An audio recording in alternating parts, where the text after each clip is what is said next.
보통 비행기 타면 이렇게 모든 자리에 태블릿 PC가 있는데요. 레고시티 비행기는 비즈니스석부터 태블릿 PC가 있네요. 진짜 타기 싫은 비행기군요. 오늘 리뷰할 제품은 여객기입니다. 옛날 레고시티 여객기들은 좀 날렵했지만 어느 순간부터 뚱한 느낌의 인상으로 바뀌었는데요. 그러다가 조금 더 통통한 느낌으로 또 출시되었습니다. 공항 제품에서 그렇게 꽃같이 사라고 홍보하던 이 여객기, 과연 15만원이나 내고 살만한 가치가 있을까요? 박스 앞면 사진입니다. 공항 발매 이전 제품이라 뒤에 나온 공항은 요새 나온 공항과 생김새가 약간 다릅니다. 박스 뒷부분입니다. 비행기를 차로 끄는 거랑 내부로 기내식 넣는 거 보여주고 있네요. 제품 구성입니다. 봉투가 의외로 6개밖에 없습니다. 대신 따로 들어있는 통짜 부품이 많습니다. 설명서 4개, 스티커 1개로 들어있습니다. 피규어입니다. 피규어는 공항 때랑 똑같이 9명이 들어있습니다. 공항 직원들부터 보겠습니다. 곡을 쓴 여성 피규어만 투페이스입니다. 비행기 조종사들입니다. 둘 다 표정은 하나만 있습니다.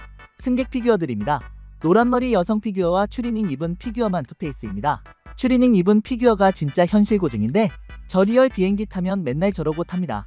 약간 아쉬운 건 크로스백을 그냥 프린팅으로 표현했다는 건데요. 레고 부품으로 비슷한 메신저백이 있는데 차라리 이걸 썼으면 좀 더 좋지 않았을까 싶습니다. 아니면 차라리 크로스백 프린팅을 없애고 평범한 추리닝으로 만들었으면 활용도가 좀 더 좋았을 텐데요. 소품입니다. 무전기 하나, 기내식과 기내식 카드, 대형 카메라, 가방 1개, 큰 가방 1개, 그리고 빨간 조끼가 들어있습니다.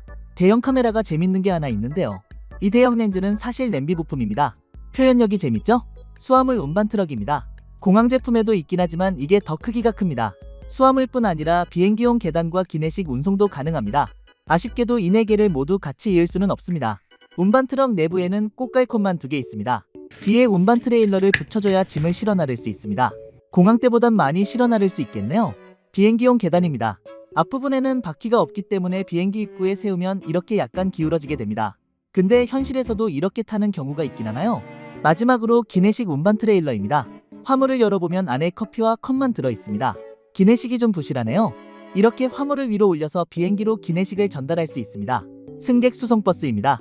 공항은 보통 터미널이 여러 개 있기 때문에 승객들이 이동할 수 있는 이동수단이 필요한데요. 인천공항 같은 경우는 지하철로 갈 수 있지만 우리 레고시티는 인프라가 부실해서 버스가 최선이네요. 내부에는 시간과 역을 보여주는 스티커가 붙어져 있습니다. 근데 의자는 없어서 서서 가야 합니다. 불상, 문은 이렇게 위로 열 수 있습니다. 헤드라이트가 스티커인데 보통 헤드라이트를 스티커로 표현하는 걸 극혐합니다만 근데 헤드라이트가 좀 귀엽게 생겨서 이건 좀 호감이네요. 그래도 어지간하면 프린팅으로 해주는 게 좋긴 합니다. 차의 앞뒤 모양은 둘 다 똑같이 생겼습니다. 이 차량은 푸시백 견인차라고 부르는 차인데요. 살면서 처음 들어보는데 공홈에서 그렇다네요. 앞부분입니다. 여기 구멍이 하나 있는데 이 구멍으로 비행기 앞바퀴 부분을 연결해서 비행기를 움직일 수 있습니다. 이렇게 후진으로 빼는 것 같은데 이런 차가 존재한다는 것 자체를 처음 알았네요. 뒷부분입니다. 마무리를 대충 했다는 느낌이 들 정도로 스터드가 많이 튀어나왔습니다. 지붕을 위로 열어서 피규어를 태울 수 있습니다. 이제 이 제품의 주인공 여객기의 앞부분부터 살펴보겠습니다. 여객기답게 크기가 상당해서 파란 배경지와 같이 화면에 담는 것 자체가 힘듭니다. 그럼에도 불구하고 여태까지 나왔던 여객기 중에선 길이가 가장 작은데요. 놀랍게도 레고 배달트럭이랑 길이가 비슷합니다. 이게 배달트럭이 지나치게 긴 건지 여객기가 많이 짧아진 건지 모르겠네요. 길이가 짧아졌음에도 살이 좀 더 오른 통통한 인상을 하고 있는데요. 특히 이 엔진 부분이 굉장히 커서 더 그렇게 느껴지는 것 같습니다. 날개 끝부분에 이렇게 라임색 부품이 추가되는데 이거 없었으면 더 뚱뚱하게 느껴졌을 것 같아요. 문은 이렇게 열 수 있습니다. 아까 이야기했던 계단 차량을 들고 와서 세울 수 있습니다. 그리고 L라고 써져 있는 이 부분이 스티커인 거 너무 아쉽습니다. 여기도 원통이라 붙이기 어려웠거든요. 뒷부분을 살펴보겠습니다. 꼬리가 좀 신기하게 생겼는데 방향타가 없고 승강타만 이렇게 V자 모양으로 있습니다.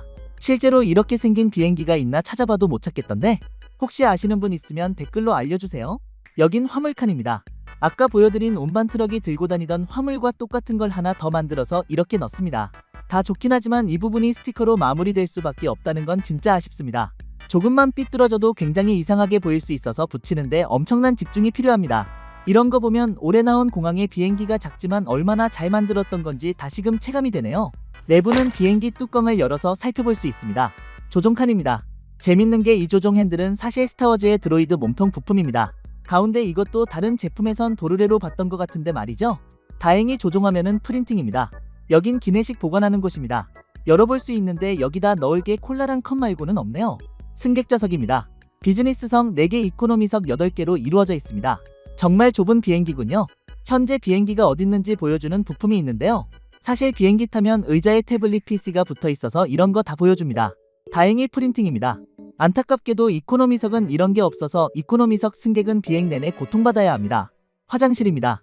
동그란 플레이트 부품으로 간단하게 변기를 표현했습니다. 세면대 표현력이 진짜 대단한데?